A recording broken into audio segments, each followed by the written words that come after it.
Bonjour à tous et bienvenue dans Virage Digital. Je vous rappelle que cette émission est en direct. N'hésitez donc pas à poser toutes vos questions à nos invités durant la demi-heure d'émission qui va suivre. Et justement, cette semaine, nous recevons Christophe Hippolito, adjoint au maire de Nogent-sur-Marne et responsable de la commission NTIC de l'Association des maires d'Île-de-France.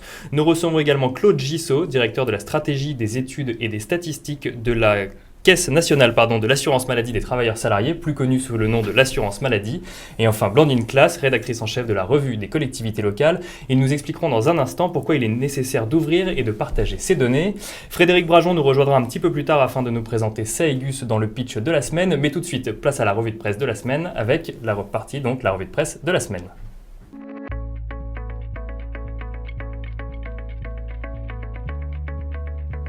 DeepMind, l'intelligence artificielle de Google, a battu le numéro 3 mondial du jeu de Go. Et c'est une avancée majeure pour l'intelligence artificielle. Il y a quelques années déjà, Deep Blue avait battu le champion d'échecs Kasparov. Le jeu de Go, plus complexe car il mêle stratégie, tactique, intuition et ruse, s'avérait beaucoup plus difficile à comprendre pour la machine. Mais la technologie dite du deep learning, qui permet à la machine d'apprendre elle-même, avait finalement rendu cette rencontre possible. Rencontre qui visait à tester si la machine était capable de défier le cerveau humain à un jeu aussi complexe que le jeu de Go. Une partie gagnée par l'ordinateur AlphaGo en 5 manches, dont une cédée à Lee Sedol, son adversaire.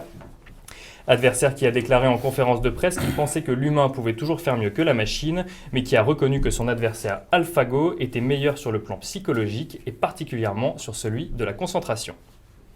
Deuxième info cette semaine, à ceux qui pensent que le digital a tué le livre, voilà peut-être de quoi vous donner tort. Les presses universitaires de France ouvrent rue Monsieur le Prince une librairie avec impression à la demande.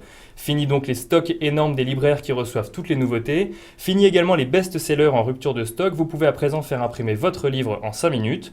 Vous aurez le choix entre les 5000 titres du catalogue des presses universitaires de France, mais vous aurez également accès à un catalogue de 3 millions de titres du domaine public mondial, comme par exemple tous les livres qui ont été numérisés par Google.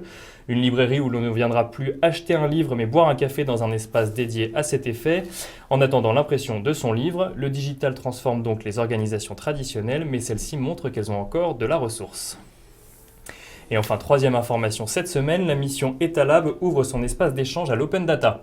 L'idée est d'échanger sur un forum nommé forum.etalab.gouv.fr sur le thème de l'open data donc. Proposé par la direction interministérielle au numérique, il repose sur l'idée d'associer les agents publics mais aussi les acteurs extérieurs à la réflexion sur les bonnes pratiques d'open data. Des sujets tels que les logiciels d'anonymisation, la description d'un jeu de données ou encore les belles histoires de l'open data sont actuellement en cours sur le site. N'hésitez donc pas à aller y faire un tour et à partager votre avis. Alors, messieurs, dames, je me retourne vers vous maintenant. Tout d'abord, bonjour. Bonjour. Alors, on va réagir juste sur la dernière actualité de cette revue de presse. Qu'est-ce que vous pensez d'une telle initiative, d'un forum où chacun peut échanger sur l'open data ? Blandine, peut-être d'abord ? Je pense que c'est important car c'est un sujet, on va dire, nouveau, qui gagne à être connu et pour lequel on a encore peu d'informations. Et je pense qu'il est important que les gens puissent s'informer et être au courant de ce qui se passe. Donc, c'est une bonne idée. Christophe ? Ça va dans la continuité de ce qui a pu déjà être fait autour de Etalab, notamment des initiatives de concours, de start-up, etc. Ça a déjà été fait dans d'autres pays, donc il était vraiment temps et que la France le fasse également. Donc c'est une superbe initiative et on espère que le forum sera rempli d'échanges. Claude, un petit mot également ? Oui, c'est clair que c'est dans la continuité de ce que fait Etalab depuis des années et que ça nécessite évidemment maintenant, avec le développement, d'avoir un retour sur expérience qui soit suffisamment aussi à partager par tous les acteurs qui interviennent dans le domaine de l'open data. À suivre donc n'hésitez pas à vous connecter sur le site et je vous propose de passer tout de suite à la deuxième partie de cette émission, le débat.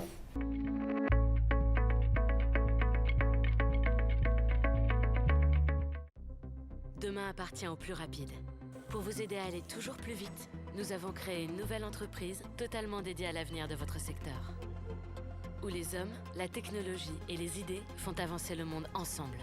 Accélérer l'innovation, accélérer le changement, accélérer l'avenir. Hewlett Packard Enterprise.